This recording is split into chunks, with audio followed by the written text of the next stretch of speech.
தன்னுடைய ஜனங்களை வனாந்திரத்திலே நடத்தினவரை துதியுங்கள், அவர் கிருபை என்றும் உள்ளது. பெரிய ராஜாக்களை அளித்தவரை துதியுங்கள், அவர் கிருபை என்றும் உள்ளது. பிரபலமான ராஜாக்களை அளித்தவரை துதியுங்கள், அவர் கிருபை என்றும் உள்ளது. ஏமோருடைய ராஜாவாகிய சீகோனை அளித்தவரை துதியுங்கள், அவர் கிருபை என்றும் உள்ளது.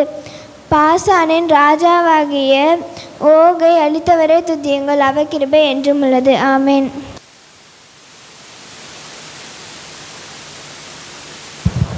சங்கீதம் 134.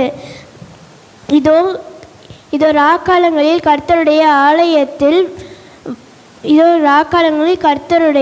ஆலயத்தில் நிற்கும் ஊழியக்காரரே, நீங்கள் எல்லாரும் கர்த்தரை ஸ்தோத்தரியுங்கள். உங்கள்